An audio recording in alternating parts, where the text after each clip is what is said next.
ترمذی شریف کی حدیث ہے اور بے شمار محدثین نے اس کو روایت کیا۔ ایک صحابی آئے ایک نابینا اور وہ آئے، انہوں نے کہا یا رسول اللہ آپ میرے لیے دعا فرمائیں کہ خدا میری آنکھوں کو ٹھیک کر۔ اس یا رسول اللہ کی ندا کی بات کر رہا ہوں، یہ جو ہم یا رسول اللہ کا نعرہ لگاتی ہیں کہ یا رسول اللہ میری خدا آنکھیں مجھے لوٹا دے۔ حضور نے فرمایا اگر تم صبر کرو تو یہ تمہارے لیے بہتر ہے،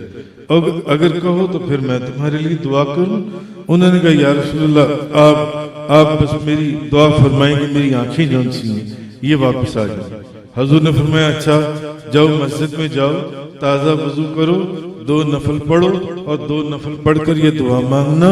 اللہم انی اسألک واتوجہ الیک بنبیک محمد النبی الرحمہ، سبحان اللہ، اے اللہ میں نے تیرے نبی رحمت کے وسیلے سے تیری طرف توجہ کر لی سبحان اپنی اس حاجت کے اندر، یا محمد انی اتوجہ بک الی ربی فی حاجتی ہذہی لتقضی لی اللہم فشفع فی۔ جاؤ وہاں پر جا کر یہ دعا پڑھو مسجد کے اندر جا کر، اور اس کے بعد جب خدا کی بارگاہ میں میرا وسیلہ پیش کر دینا تو پھر یہ کہنا کہ یا محمد، اے محمد صلی اللہ علیہ وسلم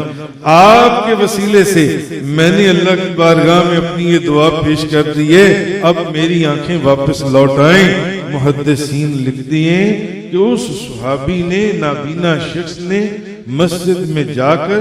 تازہ وضو کیا، نفل پڑھے اور یہ دعا پڑھی، اللہم انی اسألک واتوجہ الیک بنبیک محمد النبی الرحمہ،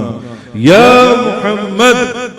انی اتوجہ بک الی ربی فی حاجتی ہذہی لتقضی لی اللہم فشفع فی۔ ابھی وہ بندہ یہ دعا مانگ کر اٹھ کر کھڑا نہیں ہوا تو اس کی آنکھیں خدا نے واپس سبحان